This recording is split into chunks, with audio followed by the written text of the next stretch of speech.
सभी को मेरे जय जिनेन्द्र प्रणाम। आज हमारा जैन योग का 47वां सेशन है और समाधि शतक का हमारा 22वां स्वाध्याय है। मैं आमंत्रित करता हूं प्रोफेसर जितेंद्र बी शाह को जैन योग के इस मंच के ऊपर। जितू भाई प्रणाम। प्रणाम प्रणाम।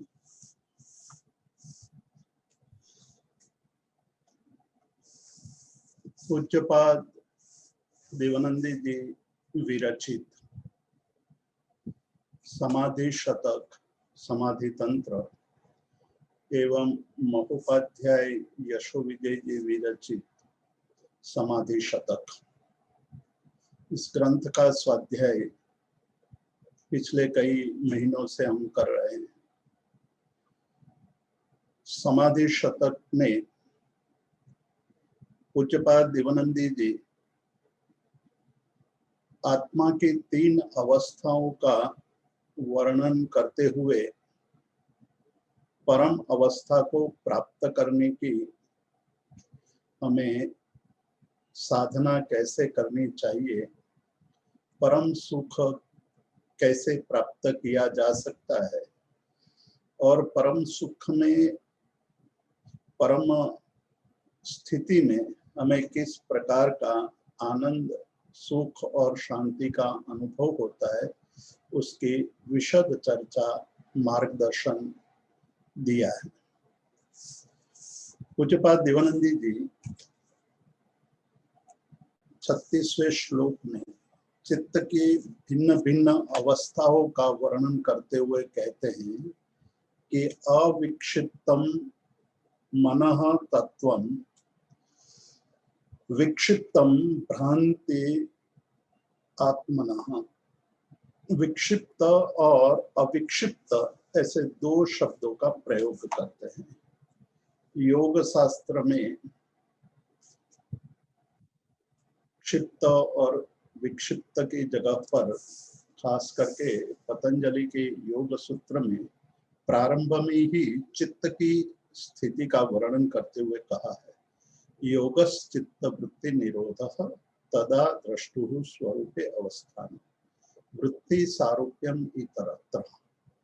प्रथम के 3 सूत्रों में योग द्वारा हमें जो प्राप्त होता है उसकी और योग साधना न करने पर चित्त की दशा कैसी होती है उसका वर्णन किया है।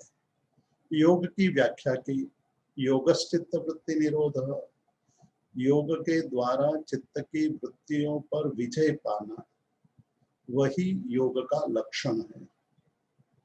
तदा द्रष्टुः स्वरूपे अवस्थानम, तदा जब हमारी चित्त की वृत्तियां शांत हो जाती हैं, उस पर विजय पा लेते हैं, तब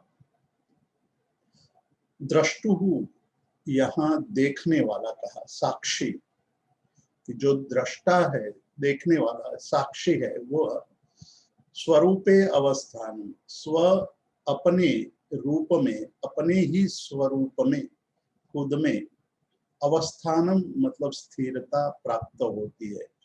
जिस स्थिरता की बात पूज्यपाद देवानंदी जी ने अंतरात्मा की स्थिति प्राप्त करने के लिए जो मार्गदर्शन दिया, उसमें यही बात की कि हमारी स्थिरता निरंतर बनी रहनी चाहिए आत्मा में। तदा द्रष्टुः स्वरूपे अवस्थान वृत्ति सारूप्यम इतरत्र, इतरत्र अन्यथा यदि हमने अपने आप में अवस्थान नहीं किया या अपने आप में हम लीन नहीं हुए तो हमारी स्थिति क्या होगी, क्या होती है, उसका वर्णन किया। एक ही सूत्र में पूरे रहस्य का उद्घाटन कर दिया कि यदि हमारा चित्त स्वरूप में स्थिर नहीं होता है तो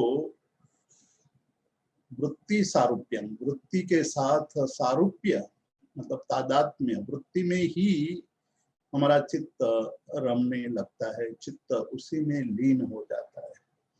यहाँ क्षिप्त और अक्षिप्त की बात करते हैं और पतंजलि कहते हैं कि क्लिष्ट और अक्लिष्ट मन है, क्लेश युक्त और क्लेश रहित मन, क्लेश सहित मन और क्लेश रहित मन, यही बात योग के द्वारा समझाने की बात कर रहे। तदा द्रष्टु स्वरूपे अवस्थान वृत्ति सारूप्यमितरत्र वृत्तय पंचतः क्लिष्टा क्लिष्ट।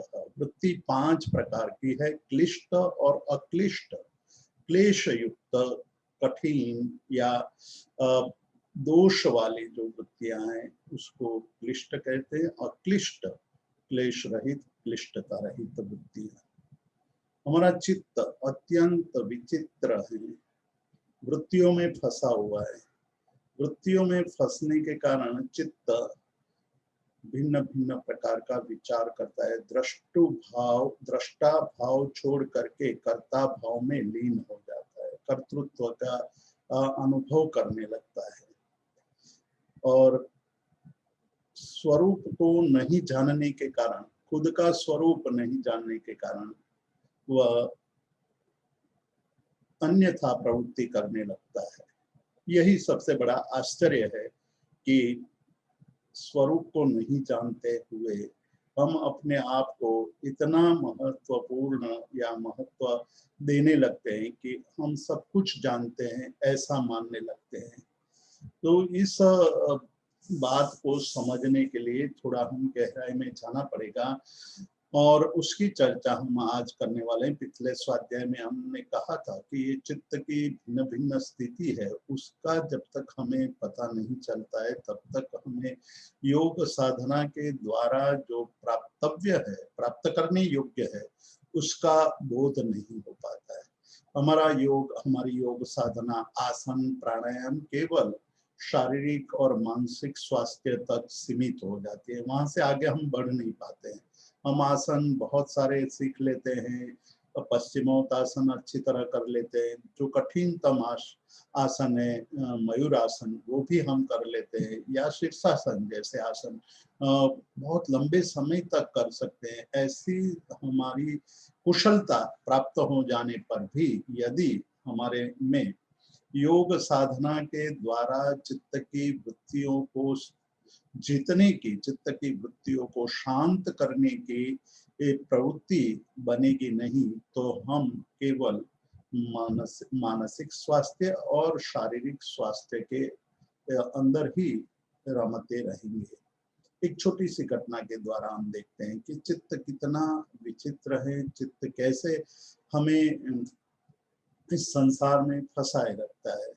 हम जानते हैं फिर भी एक आदमी, एक छोटी सी घटना की बात है, एक आदमी शादी के उम्र में शादी करने के लिए लड़कियों की खोज करता है। उनके मन में एक स्वरूपवान अत्यंत सौंदर्य वाले एक लड़की से शादी करने की इच्छा करता है।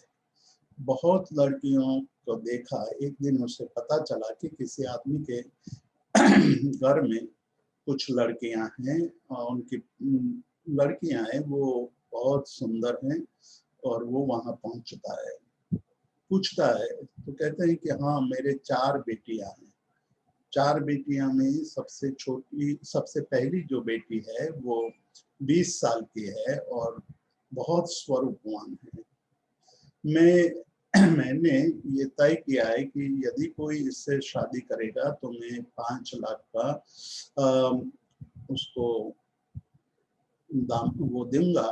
तो उसने कहा कि ठीक है, और आगे तो कहा कि दूसरी लड़की है वो पहली लड़की 20 साल की है, दूसरी 25 साल की है, उसके लिए मैंने 10 लाख का रखा है और मैं ये 10 लाख दूंगा जो उनके साथ शादी करेगा। उसने कहा तीसरी लड़की कैसे? तो कहा तीसरी लड़की है 30 साल की, उसके लिए मैंने 15 लाख रुपया रखा है, जो दामाद बनेगा उनको मैं 15 लाख दूंगा। चौथी लड़की, तो कहा कि वो चौथी लड़की है वो 40 साल की है, उसके लिए मैंने 25 लाख रुपया रखा है। तो उन्होंने कहा कि और लड़कियां हैं कोई उससे भी ज्यादा उम्र की? तो उसने कहा कि भाई क्यों? तो कहा कि यदि 60 साल की हो और उसके लिए आपने कितने पैसे रखे होंगे? तो उसने कहा नहीं बस मेरे पास 4 ही लड़कियां हैं। तो कहा कि ठीक है वो 40 साल वाली लड़की है, उससे शादी करवा। शादी हो गई, घर आया, लोगों ने पूछा कि ये क्या किया, तुम शादी करने निकले थे बहुत स्वरूपवान कन्या के साथ और ये क्या ले आए तुम, एक बुढ़िया लेकर आ गए घर पर। तो उसने कहा कि मैं जब शादी करने गया तब भूल गया कि मुझे क्या करना चाहिए, और मैं तो पैसे के मोह में फंस गया और मुझे इतना पैसा मिल रहा था इसलिए 40 साल वाली लड़की के साथ शादी करके आ गया। हमारा चित्त, यहाँ से हमें पता चलता है कि हमारा चित्त कैसा विचित्र है कि जब हम कोई चीज लेने निकलते हैं तो संकल्प करके निकलते हैं कि हमें कोई ऐसी चीज लेनी है जिस चीज से हम अपने जीवन को अच्छा बना पाएंगे। लेकिन जब वहां जा करके देखते हैं, अनेक चीज देखते हैं, जो लेना है वो नहीं लेते हैं और जो नहीं खरीदना है वो खरीद कर आ जाते हैं। हमारे चित्त में दो प्रकार की वृत्तियां निरंतर चलती रहती है। एक स्वार्थ की वृत्ति, असार को ग्रहण करने वाली वृत्ति है, और एक सार की वृत्ति, जो हम सार ग्रहण करना चाहते हैं लेकिन सार ग्रहण करते वक्त स्वार्थ वाली जो वृत्ति हैं वो प्रबल हो जाती है। और प्रबल होने के कारण जिस प्रकार इस युवान ने एक धन के मोह में एक असार ऐसी लड़की से शादी कर ली और घर आ गया, वो सोचने लगा कि मैं वहां जाकर के कैसे भूल गया, अपने मन में कैसे इस तरह की बात मन में आ गई। तो ये जो चित्त है वो चित्त का स्वरूप इस प्रकार से हमें पता चलता है कि हमारा चित्त कैसा विचित्र है कि जब हम कुछ खरीदने निकलते हैं तो असार को ग्रहण कर लेते हैं, सार को छोड़ देते हैं। असार को ग्रहण करने वाला जो मन है वो स्वार्थग्रस्त है, राग और द्वेष से ग्रस्त है। राग और द्वेष से ग्रस्त होने के कारण हमारे चित्त में ये पता नहीं चलता है कि हमें क्या ग्रहण करना चाहिए और क्या ग्रहण नहीं करना चाहिए, और जो नहीं ग्रहण करने वाली चीजें हैं वो ग्रहण करके चले आते हैं। यही मन को शास्त्रीय भाषा में क्षिप्त मन कहा है कि विषय और राग आदि में मग्न, उसी में खुपा हुआ, उसी में लीन, इसी में लिप्त जो मन है वो मन क्षिप्त मन है। उस क्षिप्त मन के कारण हम ये भूल जाते हैं कि हमें क्या करना चाहिए, ध्येय क्या है, उपादेय क्या है, वो भूल जाते हैं। तो यहाँ योगियों ने अपनी चित्त की, मतलब कि सामान्य रूप से चित्त की भिन्न भिन्न अवस्थाओं का वर्णन करते हुए चित्त के स्वरूप का हमें बोध कराते हैं कि चित्त कैसा है। चित्त ये संसार की प्रवृत्तियों में राग के कारण, द्वेष के कारण, विषयों के प्रति हमारी तीव्र आसक्ति के कारण चित्त के नर्तन को देखकर, चित्त का जो नृत्य है उस नृत्य को देख करके हम खुशी हो जाते हैं, हम आनंदित हो जाते हैं, और चित्त जैसा नाच नाचता है वैसा हम नाचने लगते हैं। चित्त जिस प्रकार दौड़ता है, जहां दौड़ता है, जैसे दौड़ता है, उसके पीछे पीछे हम दौड़ने लगते हैं। हम भूल जाते हैं कि चित्त हमें कहाँ ले जा रहा है, हमें कहाँ पहुंचना है, वो जानते हुए भी चित्त के नर्तन में मग्न हो जाने के कारण हम भूल जाते हैं कि हमें क्या करना है। एक बार एक राजा बहुत खुश हुआ, उसने अपने एक सेनापति को एक घोड़ा भेंट में दिया। बहुत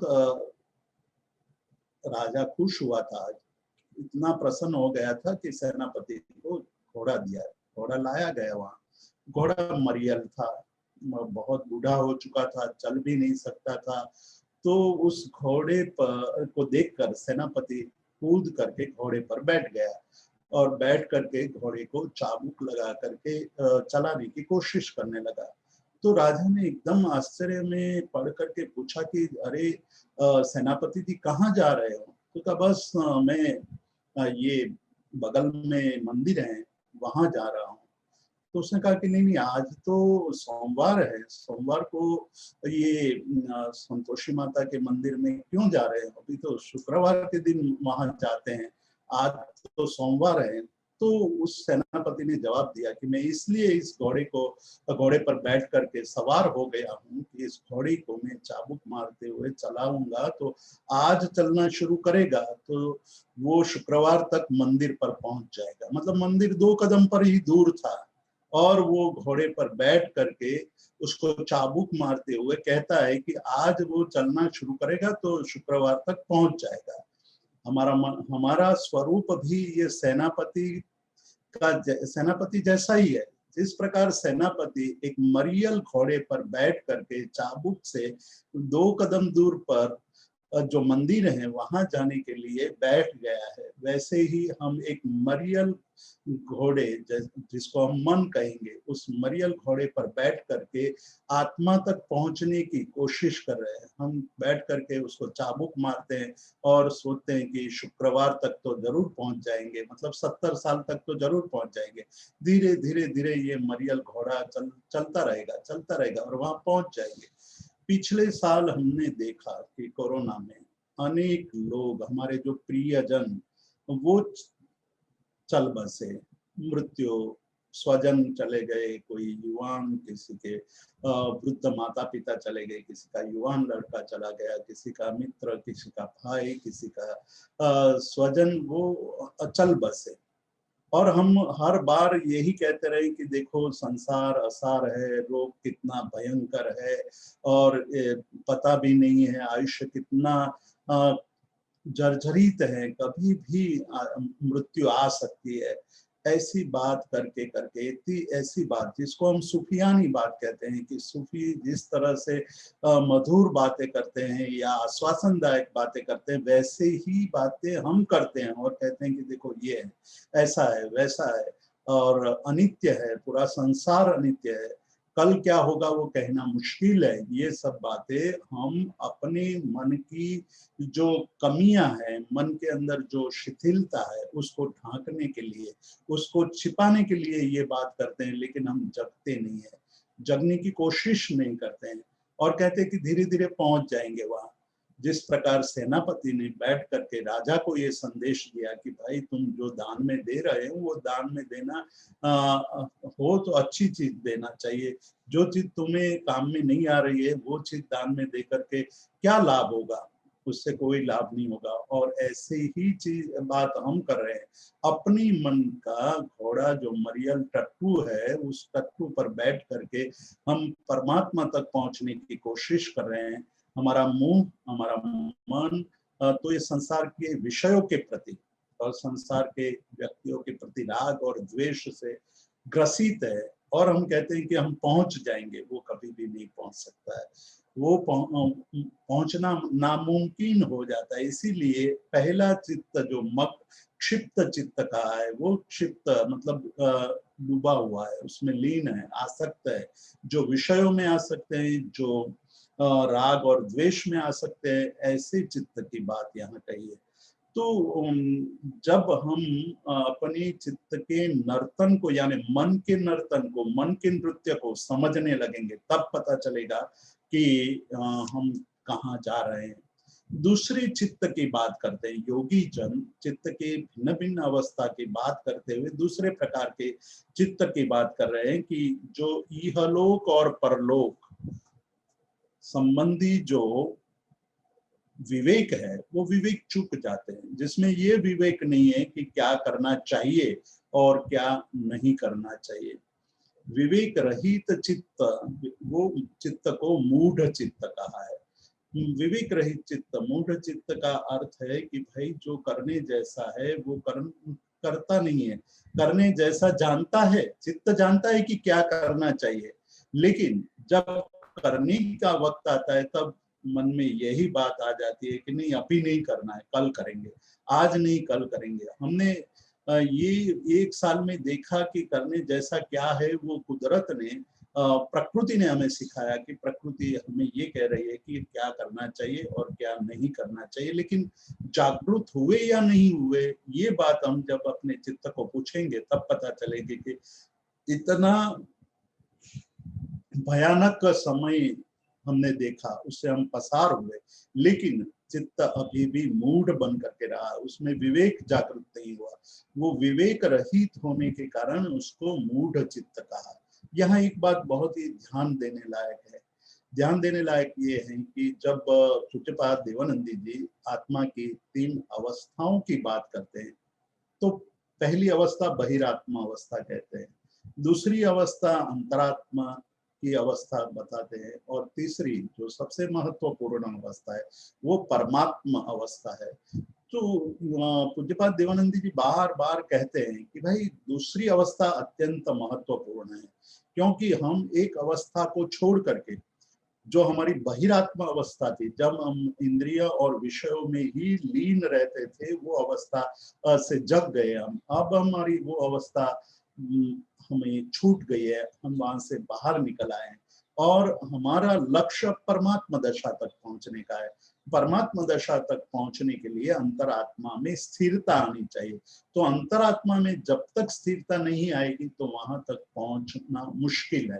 तो अंतरात्मा में स्थिरता पाने के लिए यहाँ तीन अवस्था की बात कही है, वैसे ही संतों ने एक दूसरी तीन अवस्था की बात कही है, वो भी चित्त के स्वरूप को जानने के लिए बहुत अत्यंत आवश्यक है।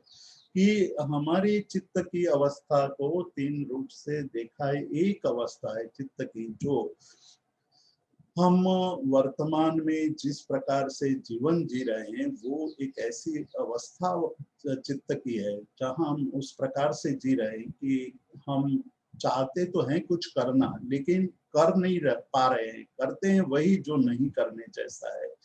प्रकृति की ये नैसर्गिक वृत्तियों का बहाना दे करके, जैसे हम कांटों को फूलों से ढक देते हैं और कहते हैं कि कांटे नहीं, आप फूल है, फूल ही फूल है, तो फूल ही फूल दिखाई देने से कांटे नष्ट नहीं हो जाते, कांटे अंदर छिपे हुए।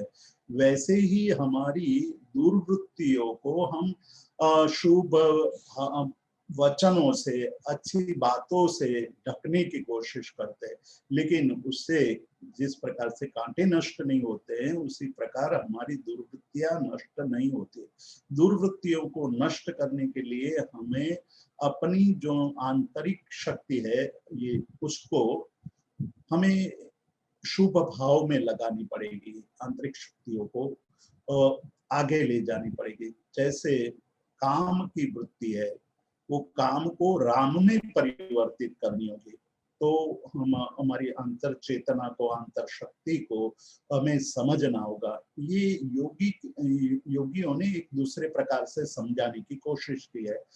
मनुष्य एक ऐसा प्राणी है कि जिसमें संभावना बनी हुई है।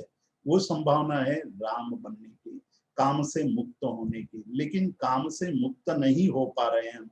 कारण एक ही है कि काम में इतने लीन हो गए हैं, और हमेशा हम कहते हैं कि ये स्वाभाविक है, प्राणी की ये स्वाभाविक स्थिति है, तो हम बीच में फंसे हुए हैं। योगी कहते हैं कि ऐसी अवस्था बीच में फंसी हुई है कि वो प्राणी जगत से, पशु जगत से तो मुक्त हो गया है, लेकिन पशु वृत्ति से मुक्त नहीं हुआ है, और उसको परमात्मा तक पहुंचना है, लेकिन परमात्मा तक पहुंच नहीं पा रहा है। तो परमात्मा तक पहुंचने के लिए काम वृत्ति की ऊर्जा को, या काम वृत्ति को छोड़ना होगा, या ऊर्जा को सम्यक रूप से जोड़ना होगा परम तत्व के साथ। जब परम तत्व के साथ हम हमारी वृत्ति को जोड़ेंगे, तो हमारी ऊर्जा को जोड़ेंगे, तो एक नई दिशा मिलेगी। वो दिशा हमें परमात्मा बनने में कोशिश करेंगे। इसीलिए कहते हैं कि मानव एक ऐसा प्राणी है जिसमें मानव के गुण बहुत कम है, पशुओं के गुण ज्यादा है, और कुछ ऐसी संभावना है कि यदि वो उस पर विजय प्राप्त कर लेता है तो वो परमात्मा बन सकता है और ईश्वर बन सकता है। लेकिन हम ईश्वर बनने की सोचते हैं, पर वृत्तियों से मुक्त नहीं होते हैं। इसीलिए ऐसे चित्त को मूढ़ चित्त, विवेक रहित चित्त कहा है, कि उसमें विवेक नहीं है। विवेक नहीं होने के कारण जो करने जैसा है वो कार्य नहीं कर पाता है। उसके बाद चित्त को जब जब हम कुछ स्वाध्याय करते हैं, कुछ सुनते हैं, कुछ बातें करना अच्छी पढ़ते हैं, तो हमारे मन में थोड़ी विरक्ति पैदा होती है। कई घटनाओं से हम पसार होते हैं तो विरक्ति उत्पन्न होती है, और वो विरक्ति के कारण हमें लगता है कि अब हमें कुछ ऐसा करना चाहिए जो अब आज तक हम नहीं कर पाए हैं। तो वैसा कैसे कर पाएंगे?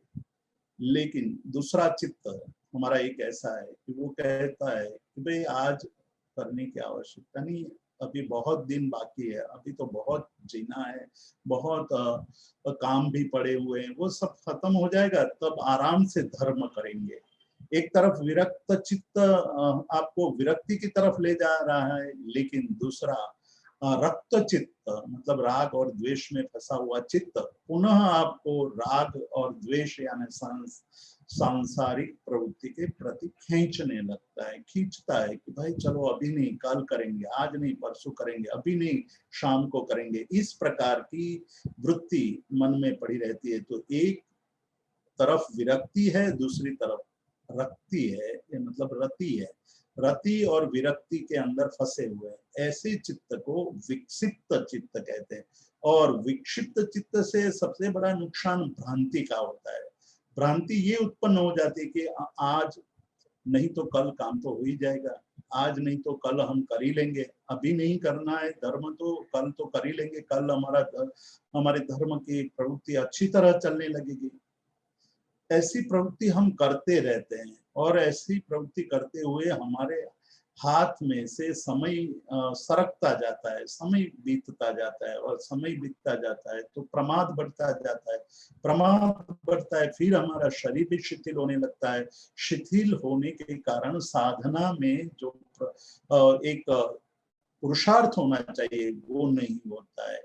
तो सबसे बड़ी बात यहाँ कहते हैं कि ये जो रक्ति और विरक्ति के अंदर फंसा हुआ चित्त, ये विक्षिप्त चित्त भूल जाता है कि क्या करना चाहिए क्या नहीं करना चाहिए। विरक्ति की भावना बढ़ी है, विरक्ति अंदर पैदा भी हुई है, लेकिन विरक्ति के अनुसार प्रवृत्ति नहीं हो रही है। विरक्ति की प्रवृत्ति में वो पुनः प्रमाद हो जाता है। एक बार महाभारत का एक प्रसंग है, एक बार युधिष्ठिर बहुत बड़े दानवीर भी थे, हर रोज दान देते थे, उनका नित्य क्रम था, हर रोज दान देते थे। तो कई लोग दूर दूर से दान ग्रहण करने आते थे, कहते थे कि भाई हम वहां जाएंगे तो हमारा दारिद्र्य नष्ट हो जाएगा। युधिष्ठिर का दान ही इतना पुण्यशाली है कि जिसके पास एक पैसा भी उनके हाथ से मिल जाए तो आपका दारिद्र्य नष्ट हो जाएगा। तो दूर दूर से लोग दान ग्रहण करने आते थे। हर रोज उनके दानशाला के आगे लोगों का तांता लगा रहता था, लोगों की भीड़ जमा हो जाती थी, बड़ी बड़ी लाइनें लग जाती थी। युधिष्ठिर आते थे, 1 बजे तक दान देते थे, दान देने के बाद पश्चात भोजन करते थे, ये उनका नित्य क्रम था।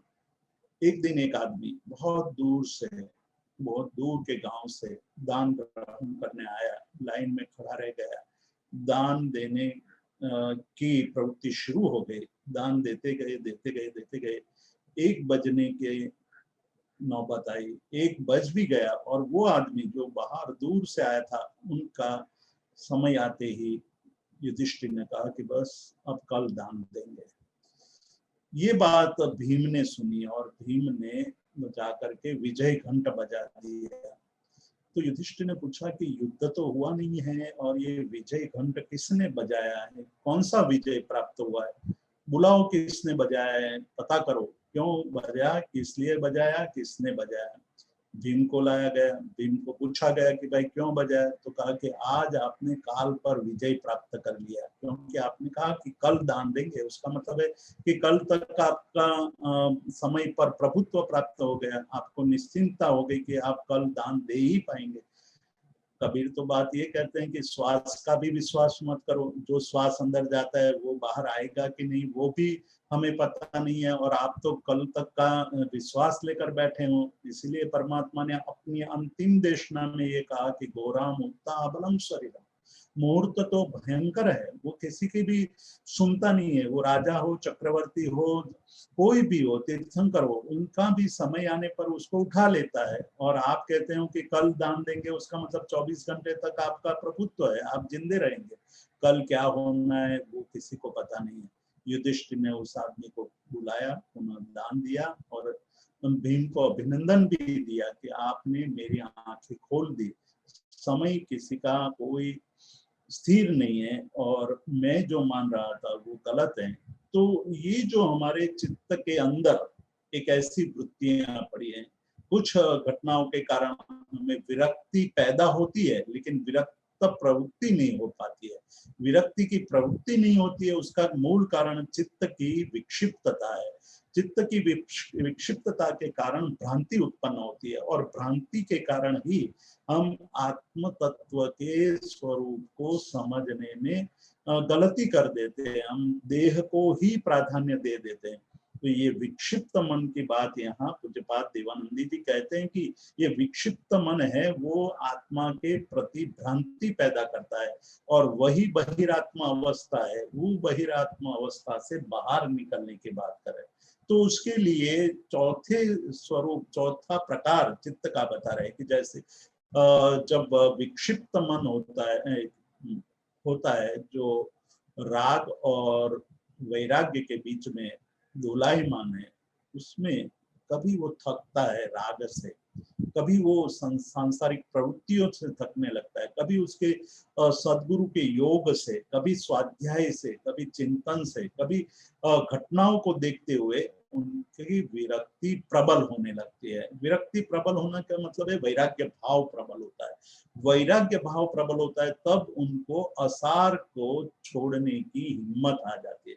इसीलिए संयम का जो अर्थ हम करते हैं कि त्याग करना, वो तो संयम है, एक स्थूल अर्थ है, सामान्य अर्थ है कि संयम का अर्थ है कि त्याग करना, त्याग करने से हम संयमी माने जाते हैं। लेकिन उसका रहस्य ये, संयम का रहस्य ये है कि जो आसार को छोड़ने की हिम्मत जिससे पैदा होती है वो संयम है, और सार को ग्रहण करने की ताकत जिसमें है वो संयम है। हम संसार रूपी आसार को पकड़ करके बैठे हैं और वैराग्य की बात करते हैं तो कभी भी वैराग्य आएगा नहीं। वैराग्य तो उस आसार को छोड़ने से और सार को ग्रहण करने की हिम्मत या उसका जो अंदर से एक पुरुषार्थ है वही संयम है। आसार को छोड़ने की, वो आदमी जो शादी करने गया था वो पैसों के अंदर आसक्त हो गया था, आसार को ग्रहण कर लिया, इसलिए आसार को ले आया और आसार में फंसा हुआ वो मुक्त नहीं हुआ, जीवन में फंसता गया। इस प्रकार से यदि हम सोचेंगे तो पता चलेगा कि हमारा जो चित्त है वो चित्त वैराग्य की तरफ रुका हुआ है या संसार की तरफ, राग की तरफ रुका हुआ है। उसकी जब हम विचारणा करेंगे तो पता चलेगा कि हम वैराग्य की तो केवल बात ही करते हैं, उसके अनुसार जीवन कभी जीते ही नहीं है और वही हमारी भ्रांति की दशा है। उसको अविक्षिप्त, उस विक्षिप्तता को नाश करके, विक्षिप्तता को दूर करके एकाग्र हो जाए, सार में एकाग्र हो, असार को छोड़ करके सार में एकाग्र होना, वही चित्त। यहाँ कहते कि अविक्षिप्तम मनस्तत्वम, अविक्षिप्त मन है वही तत्व है, अविक्षिप्त मन से तत्व की प्राप्ति होती है। तो यहाँ योग के क्षेत्र में चित्त की चौथी दशा जो बता रहे हैं वो दशा है कि चित्त को एकाग्र करो, एकाग्र करते जाओ। एकाग्र करना, एक ही विषय पर चित्त को स्थिर करना, अभ्यास से ये बात संभव होती है।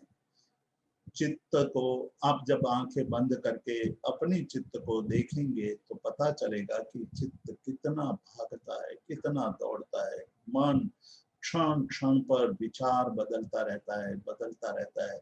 और हमने कई बार यहाँ से ये भी कहा है कि आज के मनोवैज्ञानिकों ने चित्त के विचारों की गिनती करते हुए ये कहा कि एक दिन में 24 घंटे में 80,000 विचार मन करता है, और 80,000 विचार करते हुए भी हम कहते कि नहीं, हम तो कुछ सोच ही नहीं रहे हैं।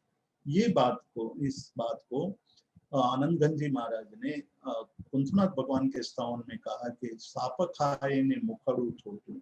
जिस प्रकार से सांप भोजन सब कुछ करता है लेकिन मुख उसका देखो तो खाली का खाली है, वैसा ही चिंतन करते हुए, विचार करते हुए हम इतना अधिक विचार करते, 80,000 विचार करते हुए भी हम यही कहते हैं कि मेरा चित्त खाली है, मैं कुछ भी सोचता नहीं हूँ। यही हमारी विचित्र स्थिति है। उस विचित्र स्थिति में से निकलने के लिए पूज्यपाद देवानंदी जी ये कहते हैं कि अविक्षिप्त मन करो। अविक्षिप्त मन की चंचलता को नष्ट करो, मन की चंचलता को दूर करो। और योग की परिभाषा में उसको एकाग्र मन कहा है। एकाग्र मन अर्थात किसी एक विषय पर चित्त को स्थिर करना। आलंबन लेना, जिस प्रकार से आलंबन लेने से कोई भी पदार्थ नीचे से ऊपर की तरफ आराम से गति करता है, उसी तरह हमारा चित्त है अभी इतना चंचल है, इतना परेशान है कि हम कुछ भी करना चाहते हैं कर नहीं पाते हैं। उसको बदलना है तो एकाग्र करना है।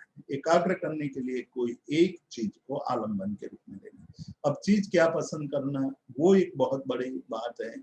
हमें शुभ विषय को पसंद करना चाहिए। शुभ विषय का मतलब है कि किसी एक विषय को, परमात्मा की प्रतिमा को, किसी मंत्र के बीज मंत्र को, ओमकार को, या किसी ऐसे पदार्थ में चित्त को एकाग्र करना।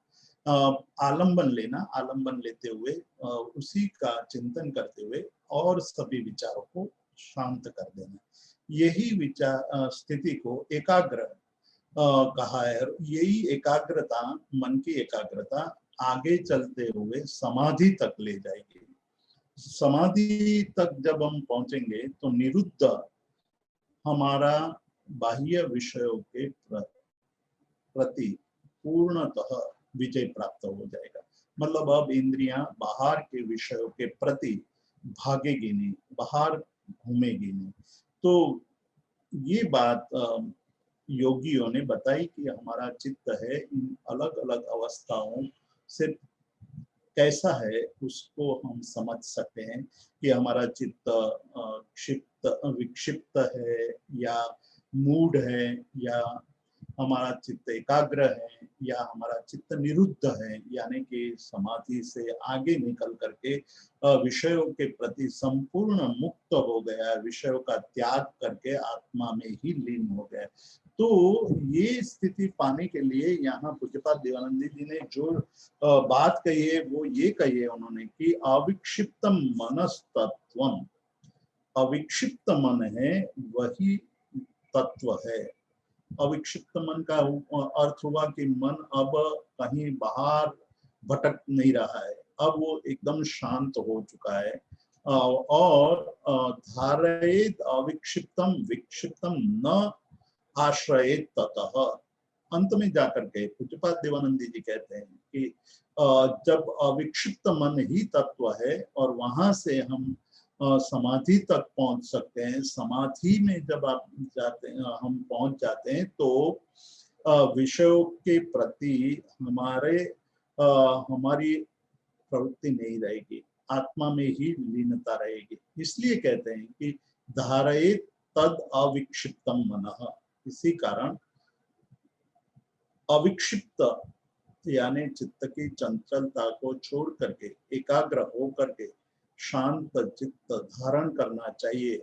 विक्षिप्त नाश्रय, विक्षिप्त चित्त का आश्रय कभी भी नहीं लेना चाहिए, विक्षिप्त मन में फंसना नहीं चाहिए। ये बात कही। तो ये कैसे प्राप्त हो, अविक्षिप्त मन तक कैसे पहुंचा जाए, उसकी अब थोड़ी चर्चा करेंगे हम। कि इस संसार में दो पदार्थ हैं, एक जड़ है, एक चेतन तत्व। हम सब ये बात जानते हैं, उसका विस्तार करने की आवश्यकता नहीं है कि इस संसार के दो प्रमुख तत्व हैं जिसमें सारा संसार समाविष्ट हो जाता है। एक चेतन तत्व है जिसमें जीव आता है, और दूसरा है अचेतन तत्व यानी जड़ है। जड़ और चेतन, इन दो पदार्थों का समूह या दो पदार्थों का अस्तित्व, वही संसार है, वही जगत है, वही दुनिया है। तो उसमें क्या स्व है और क्या पर है, उसका भेद समझ लेना कि जड़ स्व है या चेतन स्व है। तो स्व और पर का भेद ज्ञान हमारे अंदर आना चाहिए। जब हम ये जड़ और चेतन को बराबर समझने लगेंगे कि जड़ क्या है, चेतन क्या है, मैं क्या हूँ, मेरा स्वरूप क्या है, मैं जड़ हूँ या मैं चेतन हूँ। यदि मैं चेतन हूँ तो उसका मतलब हुआ कि मैं जड़ नहीं हूँ और जड़ में मुझे फंसना नहीं है। तो जड़ और चेतन में भिन्नता का बोध करके स्व पर के भेद ज्ञान का बोध हो जाना कि मैं जड़ नहीं हूं, मैं पुद्गल नहीं हूं, पुद्गल में मेरी आसक्ति नहीं होनी चाहिए। हम कितनी ये सब बातें बहुत बार सुनी है, लेकिन हम कितने मूढ़ हैं, मूढ़ चित्त है। मूढ़ का मतलब ये मूढ़ चित्त है। मूढ़ चित्त का मतलब है जानते हुए भी विवेक ज्ञान प्रकट नहीं हुआ। जानते हैं कि जड़ है, ये चेतन है, किंतु जब हमारे ऊपर जब ये बात आती है तो हम ये भूल जाते हैं कि ये शरीर है, वो पुद्गल है और वह जड़ है, और जड़ में मुझे आसक्ति नहीं रखनी है, जड़ में मुझे फंसना नहीं है। ये बात हम अपनी बात जब आती है तब भूल जाते हैं, स्व की बात आती है तब भूल जाते हैं। तो भेद ज्ञान वहां लुप्त हो जाता है और शरीर में फंस जाते हैं। हम कहते हैं कि पहले बॉडी, पहले शरीर, बाद में सब कुछ आएगा, मन भी बाद की बात है।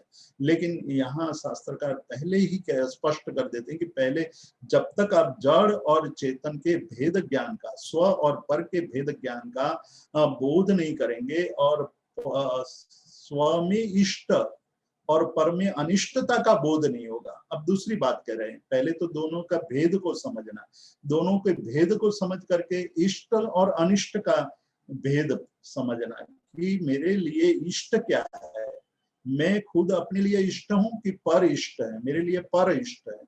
यदि मैं परमी इष्टता का बोध करता हूं तो मेरी मूढ़ता है, मेरा चित्त मूढ़ चित्त है, मैं विवेक रहित हूं। यदि मैं चित्त चैतन्य में, स्व में इष्ट का बोध कर रहा हूं तो मैं निश्चित रूप से आगे बढ़ पाऊंगा। लेकिन हमारा चित्त जो मूढ़ चित्त है या क्षिप्त चित्त है या विक्षिप्त चित्त है, वो विक्षिप्त चित्त इष्ट अनिष्ट में गड़बड़ कर देता है।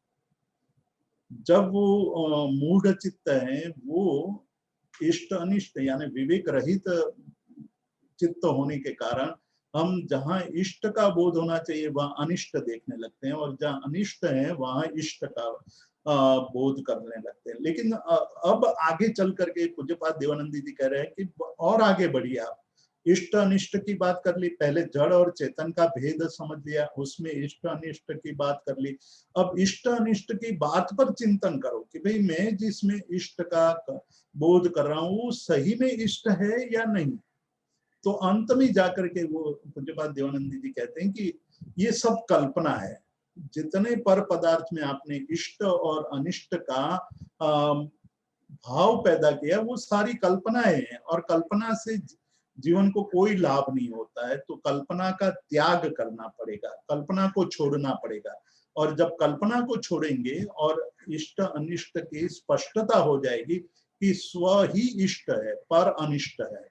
पर में मैंने आज तक इष्ट का बोध करते हुए जीवन दिया, पर को ही मैंने बहुत राग से और आसक्ति से उसका भोग किया है, वो मेरी गलती थी, और उसके कारण मैं फंसता रहा, उसी का कारण मेरा संसार में परिभ्रमण होता रहा। अब मुझे ये समझ में आने लगा है, तो वहां राग द्वेष के प्रति उपेक्षा होने लगेगी। पहली बात भेद ज्ञान, मतलब स्व और पर का भेद, फिर उसमें इष्ट अनिष्ट की बात, और इष्ट अनिष्ट में पर में इष्ट अनिष्टता की कल्पना, उस कल्पना के कारण जीवन की जो संसार में परिभ्रमण की प्रवृत्ति, और संसार का परिभ्रमण है वो दुख का कारण है। ये बात जब आपको पता चलेगी तो राग द्वेष के प्रति उपेक्षा भाव आ जाएगा आपको। अब राग द्वेष होगा नहीं, और भाव श्रुत आपके अंदर प्रकट हो जाएगा। भाव श्रुत एक बहुत बड़ी चीज है, वो अभी आज उसकी चर्चा नहीं करेंगे। तो उसके कारण ये जो श्रुत है वो अंतर्मुख बनाएगा, और अंतर्मुख जब होगा तो हम अंतर्मुखता आएगी तो हमारे अंदर जो संकल्प विकल्प है वो नष्ट हो जाएंगे। संकल्प विकल्प की समाप्ति होने के कारण हम लोग जो सांसारिक प्रवृत्तियों के प्रति आसक्त हैं उससे मुक्ति मिलेगी।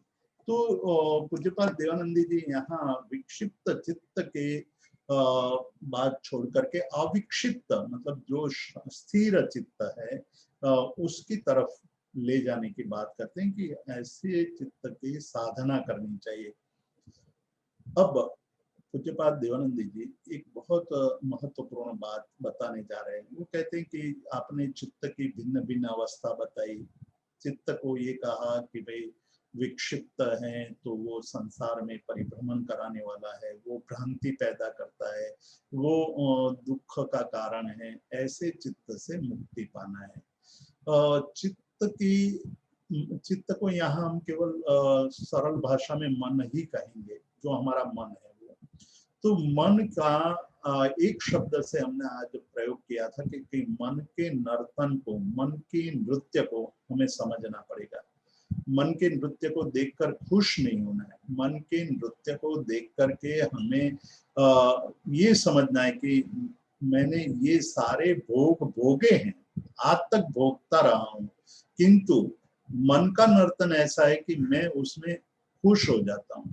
और ये मन होने लगता है कि थोड़ा और मन को जो नर्तन है वो देख लूं, या मैं मन के नर्तन को साथ दे दूं। कल छोड़ दूंगा, आज थोड़ा कर लूं, आज थोड़ा भोग लूं, आज थोड़े उसको जो मन को शाता हो रही वैसा कर लूं। ऐसे करते हुए हम मन के नर्तन में फंसते जाते हैं, मन का नृत्य है उसमें फंस जाते हैं। और हर बार हम यही बताते हैं कि हम तो छोड़ देने वाले हैं। अब इस बार तो परिश्रम में हम नियम ले लेंगे कि अब चौवियार ही करना है, रात्रि भोजन नहीं करना है, अब यही करना है, वो करना है, ऐसा हम सोचते हैं।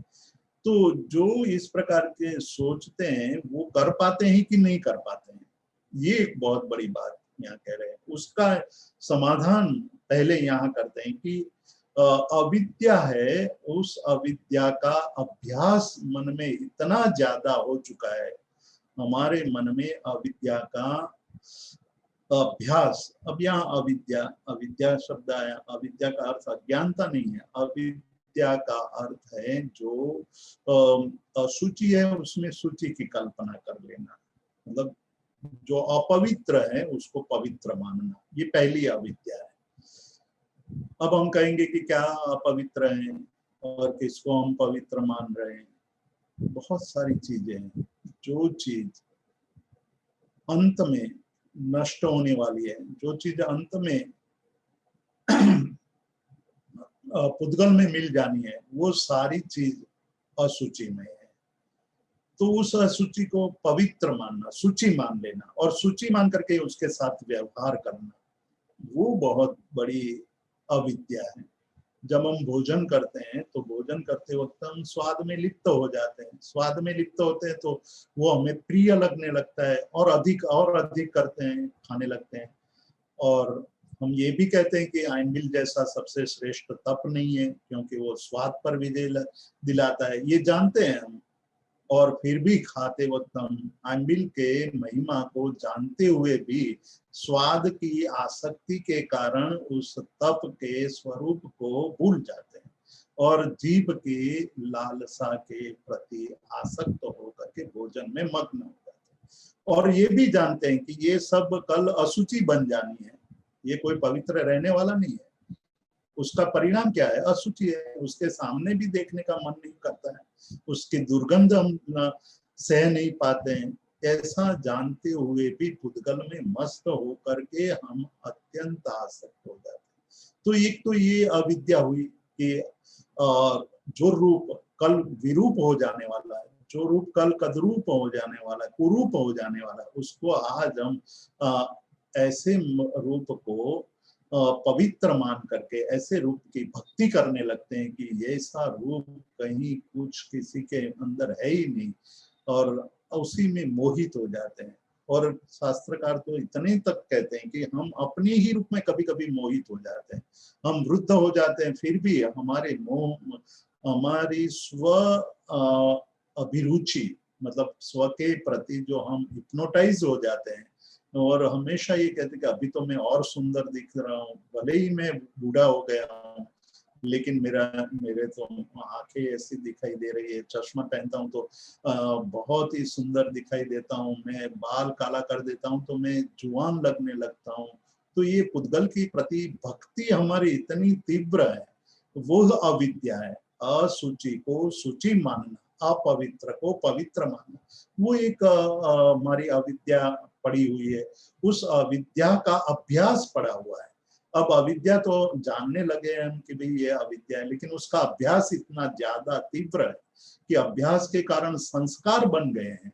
अब वही बातें हमें आंखें बंद करते हैं तब भी दिखाई देती है, बातें करते हैं तब वही बातें मुंह से निकलने लगती है, काम करते हैं तो वही बातें उसी के अनुसार कार्य करते हैं। तो यहाँ पूज्यपाद देवानंदी जी ये कह रहे हैं कि अविद्या के संस्कार इतने तीव्र पड़ गए हैं कि उसको हमें मिटाना है। और अविद्या का अभ्यास इतना तीव्र हो गया है कि उसके कारण हमारी सारी प्रक्रिया संस्कार रूप बन गई है।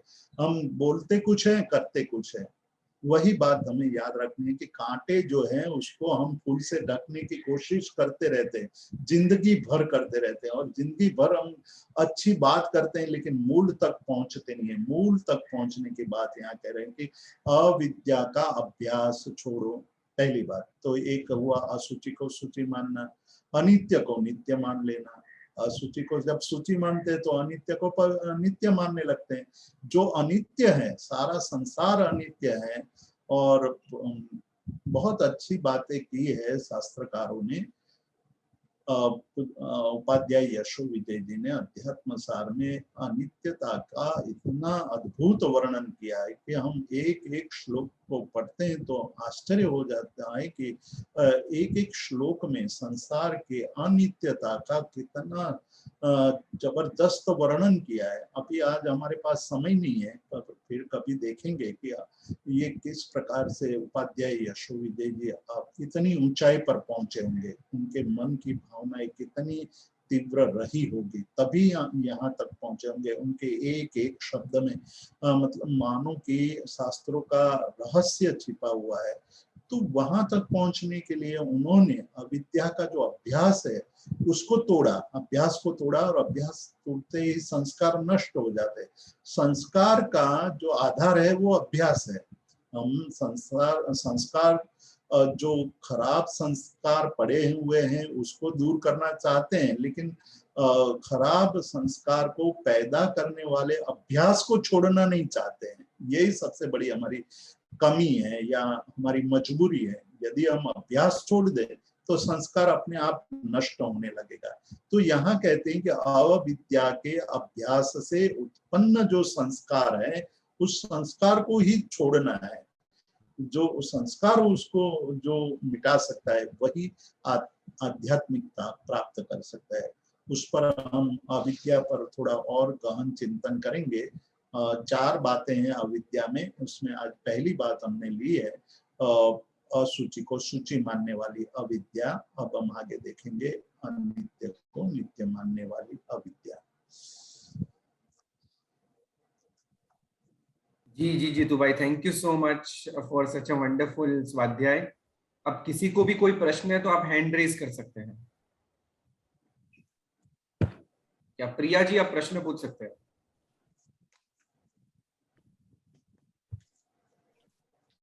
प्रणाम गुरुजी। जय जिनेन्द्र। जय जिनेन्द्र।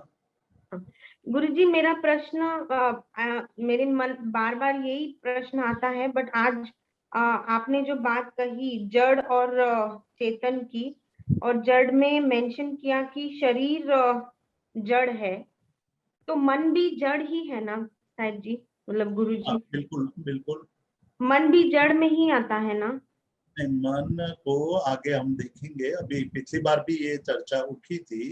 अभी हमने मन के बाह्य मन के जो स्वरूप है, क्षिप्त, विक्षिप्त, मूड, एकाग्र और निरुद्ध, ऐसे 5 भेदों की चर्चा हमने की। वो सारे द्रव्य मन की बात की है। अभी भाव मन तक हम गए नहीं। भाव मन है वो चेतन है, द्रव्य मन है वो जड़ है। द्रव्य मन से भाव मन की प्रवृत्ति होती है। तो जो विचार वगैरह हैं वो भी पौद्गलिक है। हमें मन से आगे निकलना है, यानी भाव अध्यवसाय तक पहुंचना है। तो वो वहां तक पहुंचने के लिए हमें मन के विभिन्न स्वरूपों को समझना आवश्यक था, तो आज हमने केवल जो स्थूल मन है उसके अंदर जो प्रवृत्तियां हो रही है कि एक तो विवेक न होने के कारण फिर विषय और राग और द्वेष के प्रति हम फंसे हुए हैं इसके कारण, और जब हम राग और विराग के अंदर हम आवन जावन करते हैं, मान लो हम विराग जान भी लेते हैं फिर भी राग से मुक्त नहीं होते हैं, तो राग कभी विराग की बात करते हैं कभी राग की बात करते हैं, लेकिन प्रवृत्ति राग की ही करते हैं। तो वो जो चित्त है वो चित्त विक्षिप्त चित्त है, मतलब दोलायमान, जिस तरह झूले में बैठे हुए या घड़ियाल के लोलक का जो जिस तरह से पेंडल होता है वो सतत एक दिशा से दूसरी दिशा तरफ घूमता रहता है, उसी तरह जब चित्त में राग और विराग की परिस्थिति बनी रहती है तो हम न तो राग की तरफ मतलब विराग की तरफ तो आगे बढ़ ही नहीं पाते हैं, राग की प्रवृत्ति इतनी तीव्र होने के कारण। और बाद में जब हमारा विराग तीव्र हो जाता है, समझ जब हमारी गाढ़ बनती है कि नहीं ये बात तो छोड़ने जैसी है, तब हम विराग की तरफ आगे बढ़ते हैं। वो जब होता है तो वो निरुद्ध चित्त तक पहुंचने का एक मार्ग खुल जाता है। तो निरुद्ध शब्द कहा है, निरुद्ध चित्त, निरुद्ध मन, तो वो मन ये ऐसा है कि मन से परे होना, मन के द्वारा मन से परे हो जाना। जब हम मन से मुक्त हो जाएंगे तो मन के बाद जो आत्म तत्व है उस आत्म तत्व की अनुभूति की स्थिति आएगी। तो मन को भी शांत कर देना है, मतलब मन के परे जाना है, पर वो स्थिति हम आगे देखेंगे। और चित्त की भाव चित्त की या भाव मन की बात देखेंगे, अध्यवसाय की बात देखेंगे कि अध्यवसाय किससे कहते हैं, और उपयोग तक पहुंचेंगे हम। हमारा उपयोग एक आत्मा का उपयोग जो होता है वो कहाँ से किस प्रकार से हमारे चित्त के अंदर विचारों के रूप में प्रकट होता है, वहां तक की स्थिति देखेंगे हम। जी जी गुरु जी, धन्यवाद। प्रणाम जी पलक जी, आप प्रश्न पूछ सकते हैं। हाँ, प्रणाम अंकल, जय जिनेन्द्र। अंकल ईस्ट अनिष्ट मतलब एक्सप्लेन शॉर्ट में मुझे। એટલે જે જેનાથી આપણને લાભ થાય, જેનાથી આપણને કોઈક સારી પ્રાપ્તિ થાય એવું માનવું તેને ઇષ્ટ માનવું તે, અને અનિષ્ટ એટલે જેનાથી નુકસાન થાય, જે દ્વારા આપણે નુકસાનની અનુભૂતિ કરીએ તે બધું અનિષ્ટ. એટલે આપણે જેમ કે પૌષ્ટિક આહારો ખાવો તે ઇષ્ટ આહાર થયો, અને જંક ફૂડ ખાવું એ અનિષ્ટ આહાર થયો કે જે આપણને પેટ તો ભરાઈ જશે પણ પેટ ભરાયા પછી પણ એ રોગ ઉત્પન્ન કરશે, તમારી અંદર ફેટી તમે બનવા માંડશો, તમારે અંદર એનું એ જ ખાવાનું વારંવાર મન થાય, પણ ધીરે ધીરે એ રોગ उत्पन्न करे थे, उसके कारण उसको अनिष्ट कहा। तो जिससे हमें नुकसान होता है वो सब अनिष्ट है, जिससे लाभ होता है, जिससे हमें आगे बढ़ने का अवसर मिलता है वो सब इष्ट है। इष्ट है, okay okay, thank you uncle. और किसी को कोई प्रश्न है तो आप हैंड रेज कर सकते हैं। आशा बेन, आप प्रश्न पूछ सकते हैं। જીતુભાઈ, ઘણીવાર જય જિનેન્દ્ર જીતુભાઈ, हाँ जी, બને છે કે એટલા બધા વિચારો આવતા હોય છે, તો એ વિચારો ખબર છે કે આ વિચાર છે નકામા છે, કારણ વિનાના છે, પણ છતાં બંને વસ્તુ સાથે રહી, એક બાજુ આપણો એક મન કહેતું હોય કે આ બધું શું કરે છે, પરમાત્માનું નામ લે, આમાંથી બહાર નીકળ બહાર નીકળ, પણ થવાતું નથી. અને લાઈક આજનો જેવો અનુભવ થયો કે સવારથી કોઈ એક વિષય પર વિચારો કરતી હતી અને તમારું સત્સંગ સામે આવ્યો ત્યારે મને ભગવાનનો ઉપકાર બનાવ્યો કે કેવું બને છે કે આટલા બધા વિચારોમાંથી બહાર કાઢવા માટે ભગવાનને ગુરુને મોકલવા પડે મને સત્સંગ આપવા માટે. તો આ બધું શું છે, આ મનની ઝાળ કેવી છે, કેવી રીતે બહાર નીકળવું એમાંથી? કારણ કે સમજાય તો છે કે આ ખોટું છે, છતાં પણ ખોટામાં પગ મુકાય છે, ખાડો છે છતાં ખાડામાં પગ મુકાય છે. वही जो हमारे चित्त की एक ऐसी दशा है जिस दशा में हम राग और विराग की तरफ के बीच में दोलायमान स्थिति का अनुभव कर रहे हैं। आप उसमें कुछ भी मत कीजिए, आप केवल चित्त को देखते रहिए, जो करना है करने दीजिए चित्त को। इसीलिए मैंने आज नृत्य शब्द का प्रयोग किया था कि यही चित्त का नर्तन है, चित्त का नृत्य है। उस नृत्य को देख करके आप उसमें फंसे नहीं, उसको अच्छा माने नहीं और बुरा भी ना माने, केवल उसको देखें। और देखने से धीरे धीरे उसका नर्तन खत्म हो जाएगा, नाचना ही बंद हो जाएगा। केवल साक्षी भाव से हम देखें। इसीलिए मैंने एक आज प्रक्रिया की बात कही, वो प्रक्रिया थी जड़ चेतन, उसमें इष्ट अनिष्ट, उसमें आगे चल के अनिष्ट का त्याग और अनिष्ट के इष्ट अनिष्ट के प्रति उपेक्षा भाव, और उपेक्षा भाव से हमारे चित्त की निरुद्ध अवस्था, वो निरुद्ध अवस्था तक पहुंचना है। तो निरुद्ध अवस्था तक पहुंचने के भिन्न भिन्न मार्ग हैं। यहाँ पूज्यपाद देवानंद जी ये बता रहे कि ये भेद ज्ञान को आप पकड़ते जाइए, उसी को आगे बढ़ाते जाइए, उसी को ज्यादा गहन बनाते जाइए, तो उससे बहुत ही लाभ होगा। थैंक यू चित्तन भाई। चंद्रकांत भाई, आप प्रश्न पूछ सकते हैं।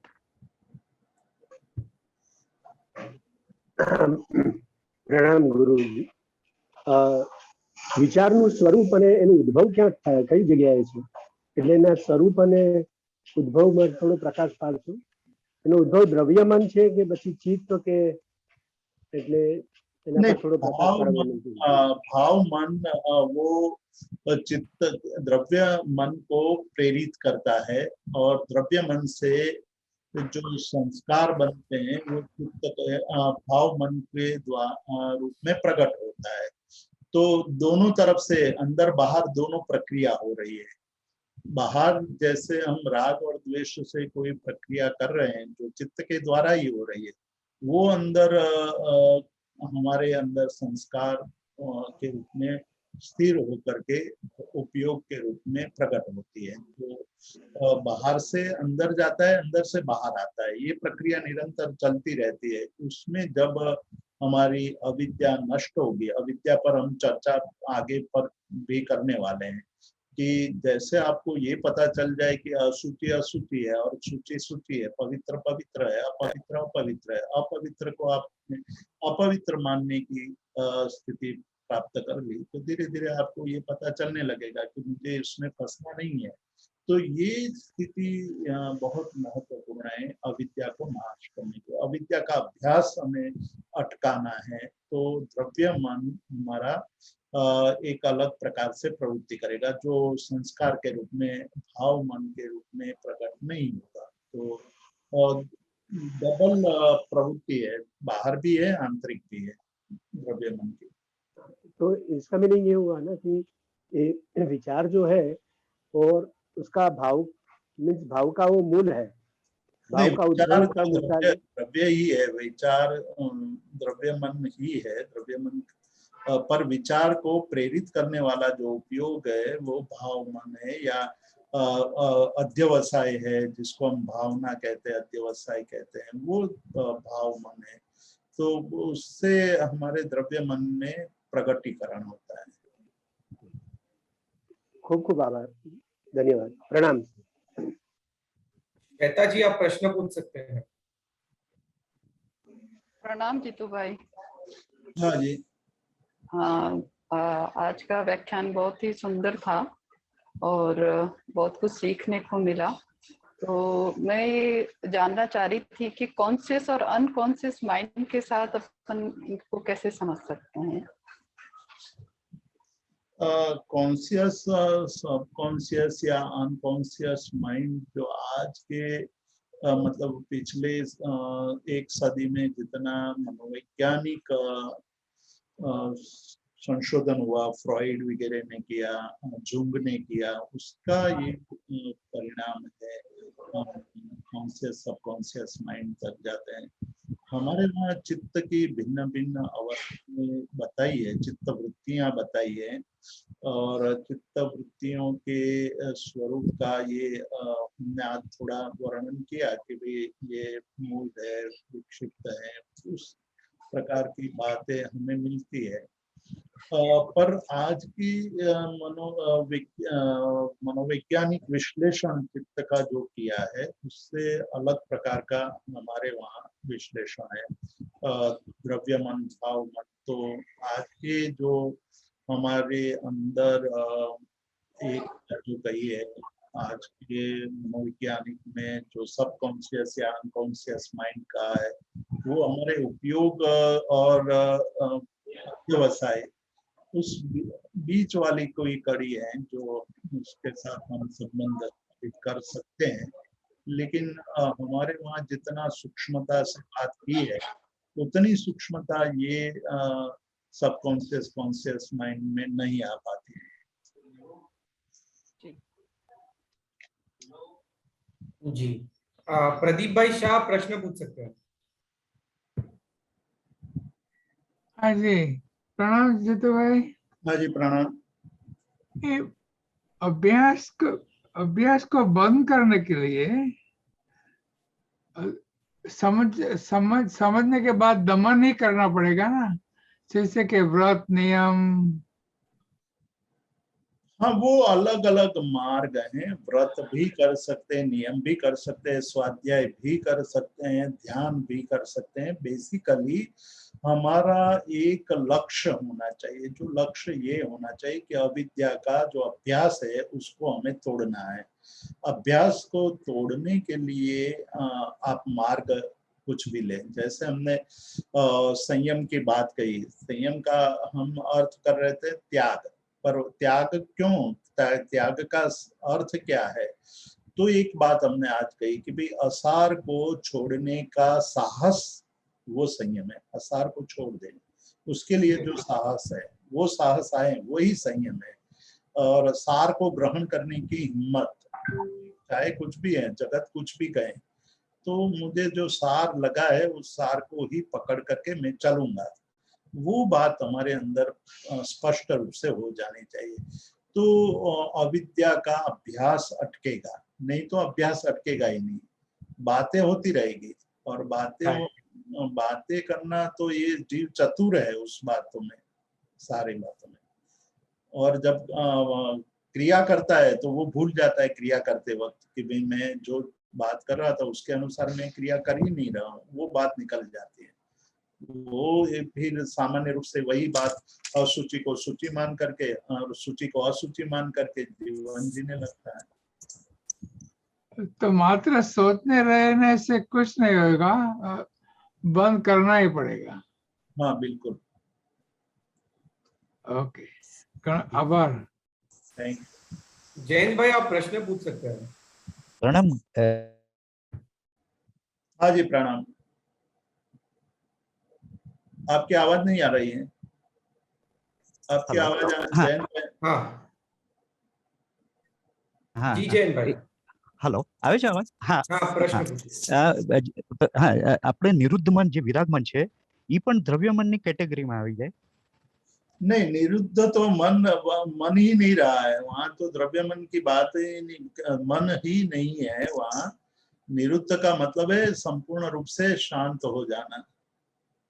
हाँ, okay okay, thank you.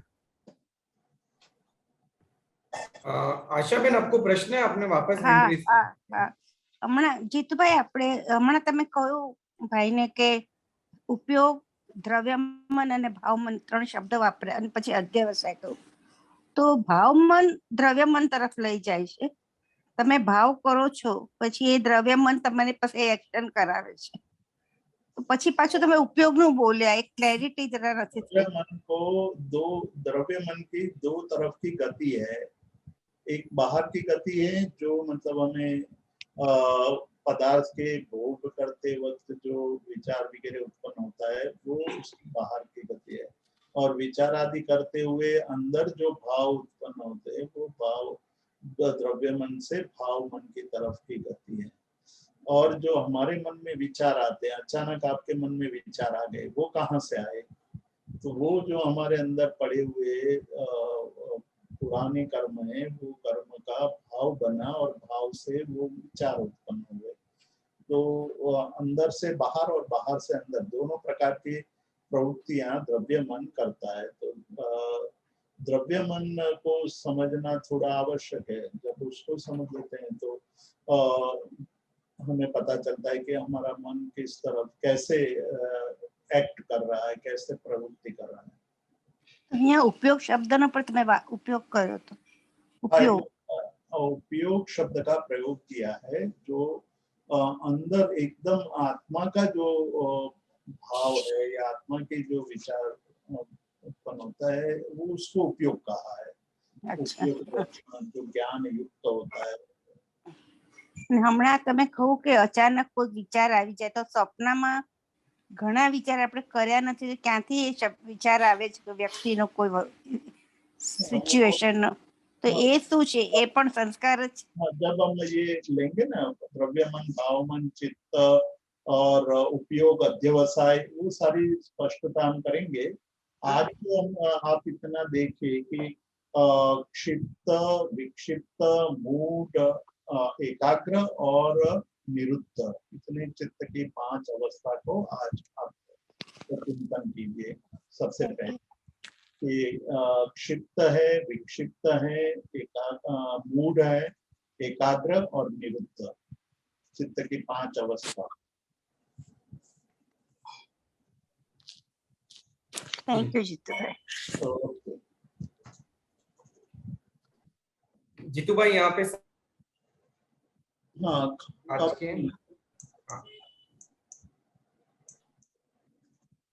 Yes Jitu भाई। हाँ, तो अब अंतिम मंगल करेंगे। यस यस यस, विराम की ओर आगे बढ़ते और पुनः हम लोग रविवार को मिलेंगे। आप सब जुड़े रहिए और आप सबसे कहना चाहूंगा कि आपके सर्कल के लोगों को भी इसके अंदर जोड़िए। अगर उन्होंने मिस किया है तो उसके रिकॉर्डिंग्स अवेलेबल है द जैन फाउंडेशन की यूट्यूब चैनल के ऊपर और साथ ही साथ जैन फाउंडेशन एप्लीकेशन के ऊपर। इसी के साथ जगत के सभी जीवों का कल्याण हो, जगत के सभी जीवों का मंगल हो, जगत के सभी जीव हमारे मित्र है, कोई भी हमारा वैरी नहीं है, इस भावना के साथ प्रार्थना। अणु परमाणु शिव बनी जाओ, सर्वे जीवो मोक्षे जाओ, कामेमि सर्व जीवे सर्वे जीवा खमन्तु मे वैरम मज्जन के नहीं, सर्वथा सौ सुखी थाओ, पापना कोई आचरो, राग द्वेषति मुक्त बनी में समता सौ समाचरो। सभी को प्रणाम। जीतू भाई प्रणाम। प्रणाम।